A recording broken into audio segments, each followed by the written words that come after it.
तमाम प्रेक्षकों का आज के बेहद खास कार्यक्रम में स्वागत अभिनंदन। मैं आपके साथ देवभूमि उत्तराखंड से डॉक्टर आचार्य आशीष।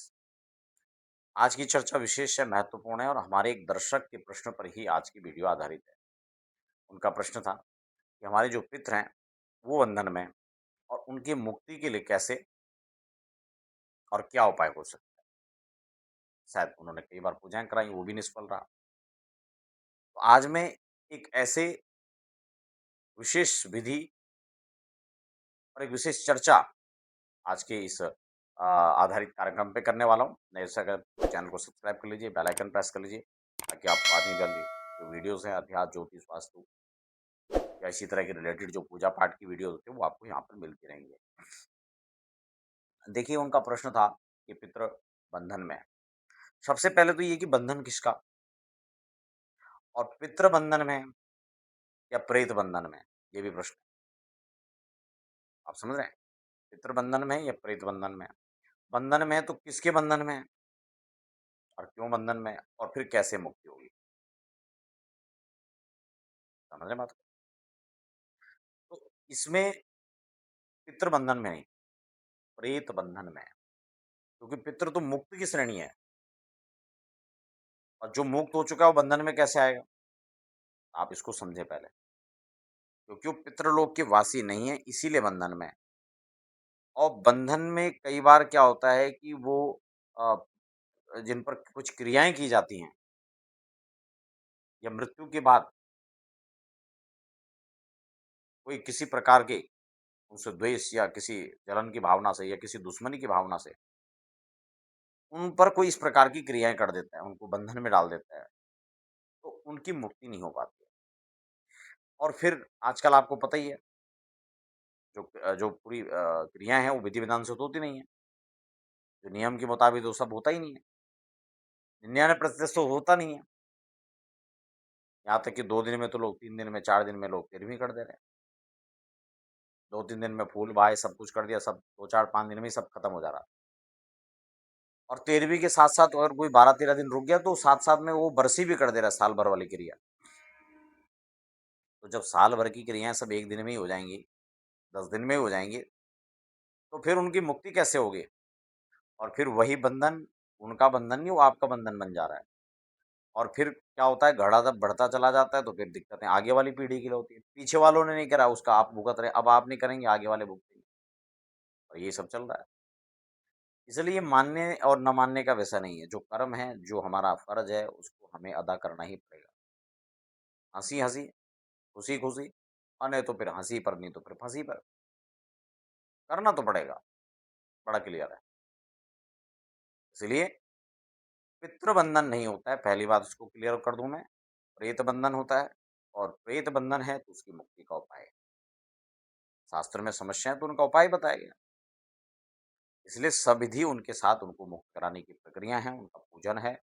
और जिनके मृत्यु सही तरीके से नहीं हुआ, उनकी उनके कर्म सही तरह से पूजा पाठ उनका जो मृतक कर्म है वो सही से नहीं हुआ, कम समय में मृत्यु हो गई, उन सबके लिए नारायण बलि का प्रावधान है।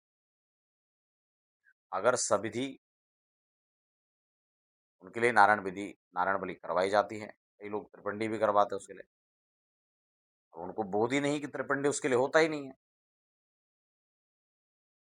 कई लोग कहते हैं हाँ जी, सबका करना है इसलिए त्रिपिंडी में कर दो, ये भी आजकल प्रचलन चल गया। कई लोग आ रहे हैं हमारे पास कि सब लोगों का है इसलिए त्रिपिंडी कर दो। आप समझ रहे हैं? तो भैया सबको एक साथ निपटाने के चक्कर में उल्टे-सुल्टे करोगे तो फिर कोई फ़ायदा ही नहीं है। इसलिए उनके लिए नारायण बलि ही होगा। जो अज्ञात पितृ हैं, जिनको आपको जिनकी जानकारी ही नहीं है और वो आपके नहीं, आपके जानने वाले या आपसे जो इच्छा रखते थे, आपके दोस्त थे, इष्ट मित्र थे, आपके सगे-संबंधी कोई नाते इधर-उधर से जो जुड़े हुए थे, वो भी आपसे चाहते हैं, तो उनकी मुक्ति के लिए उनको कुछ देने की प्रक्रिया के लिए त्रिपिंड श्राद्ध किया जाता है। और आप अपने उनके लिए भी सब उसी को, हाँ जी, हमारे एक चाचा जी के थे, उनके लिए भी आप बहुत सारे हैं, इसलिए आप ऐसे ही कर दो। और पंडित जी ने सोचा, अगर मना करूँगा तो जजमान हाथ से चला जाएगा, है ना? और वो जजमान कहाँ, वो तो पार्टी समझते हैं, क्लाइंट। और उसको निपटा दिया, छुट्टी। मना नहीं करेगा आपको, सही राय देगा ही। इसलिए भैया सबसे पहले सही परामर्श लो, और उसको आप उसके लिए आप 2-4 रुपए खर्च करना नहीं चाहेंगे। उसके लिए आप किसी को मिलेंगे नहीं, उसके लिए आप फ़ोन कर देंगे, हाँ जी, बता दो। अब कौन इतना महामूर्खंद खाली बैठा हो कि आपको बैठ कर के वो 1-2 घंटे प्रवचन दे, और फिर उसके बाद करनी तो आपने मन की है अपनी, क्योंकि आपका तो कुछ लगा ही नहीं है, फ़ोन भी फ्री का है। और आपको फिर घंटों-घंटों की जो जानकारियाँ हैं, वो प्रक्रिया आपको 2 मिनट फ़ोन पे कौन बता देगा और कैसे बता देगा? संभव नहीं। कई बार हमें भी लोग फ़ोन करते हैं, हमें लगता है यार क्या बातें बताएँ इनको, इतनी देर में क्या बताएँ? अगर बताना भी चाहें तो अब तो ख़ैर मन ही नहीं करता बताने का, अब तो उतनी बात हम करते ही नहीं है जो लोग बात करते हैं। ऑफ़िस में लोग फ़ोन उठाते हैं, हम अगर उठा भी लेते हैं कोई कॉल, तो हम भी उतनी बात नहीं करते, क्योंकि बात करने का कोई मतलब ही नहीं है। तुम जानकारियाँ लेना चाहते हो, लेते रहो उसके लिए। और जब सब जगह जानकारी उसके बाद हमारे पास आना तो ज़्यादा सही रहेगा।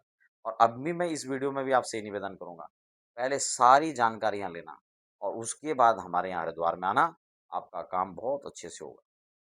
जैसे आप कहेंगे वैसे होगा, और जो आपके लिए अच्छा होगा वैसे करवाया जाएगा। सिर्फ़ जैसे आप चाहेंगे नहीं, जो आपके लिए अच्छा भी होगा। हो सकता है जो आपने ज्ञानार्जन किया है, इधर-उधर से कलेक्शन किया, उसमें भी कई मिस्टेक हो, कई त्रुटियाँ रह गई हों, तो हम उसको भी करेक्शन करें। पूरी निष्ठा, पूरी श्रद्धा, पूरे विश्वास और सविधि के साथ होगा। लंबे अंतराल से हमने अपने टाइम, अपने जीवन का 27 साल जो थे, प्राइम टाइम जो था, वो इसी इसी चीज़ को दिया है। और अब हमने समझ करके ये निर्णय लिया है कि आपका भला जिसमें हो सके ना, वो राय हम आपको देंगे। आपको अच्छी लगे ना लगे, हम उससे कोई मतलब नहीं है, है ना?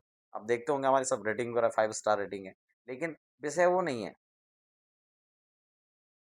फिर भी हमारा विषय ये है कि आपके लिए जो अच्छा हो वो हम करेंगे।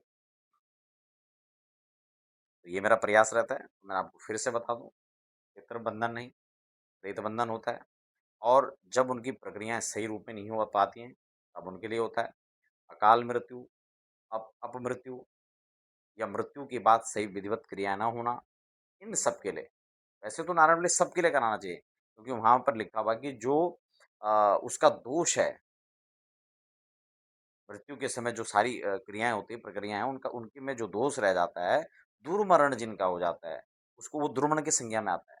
और इसीलिए नारायण बलि में लिखा हुआ है, संकल्प में भी लिखा है उसके, बार-बार वहाँ पे मेंशन होता है कि दुर्मरण की निवृत्ति के लिए, दुर्मरण की निवृत्ति के लिए, ये शब्द वहाँ प्रयोग किया गया है। आपको नारायण बलि करनी चाहिए, संविधान। और वो जो दुकानदारी चल रही है, भीड़ चल रही है, नहीं जी वहीं कराना है, वहीं सुना है हमने। वो केवल पर्टिकुलर एक भवन के अंदर कराना है, आपने वो सुना है, वो तो कहीं लिखा ही नहीं है, आपने सुन कैसे लिया?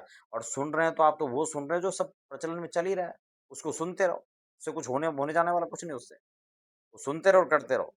इसीलिए भैया पूरा अध्ययन करो, थोड़ा समझो बात को और थोड़ा अपना विवेक लगाओ। केवल एक पत्थर को मत पूजो, सिर्फ मेरी बात पर आप विश्वास मत करो, जो मैं कह रहा हूँ उसको भी क्रॉस चेक कीजिए। वो पर्टिकुलर एक क्षेत्र है, एक जगह नहीं है कि हाँ, वही वाली जगह है, वही वाली, नहीं, क्षेत्र की बात हो रही है। जब आप हरिद्वार की बात करते हैं, तो हरिद्वार में एक मंदिर नहीं, ये दुकान जो चल रही है, हाँ, मैं नाम नहीं लूँगा, नहीं तो इस पे विवाद हो जाएगा। बहुत सारे लोग इस पे भी फिर टीका-टिप्पणी करेंगे। नहीं, नहीं, मैं विवाद में नहीं, मैं संवाद की ओर लेके जा रहा हूँ आपको। इस बात का ज़रूर ध्यान रखें।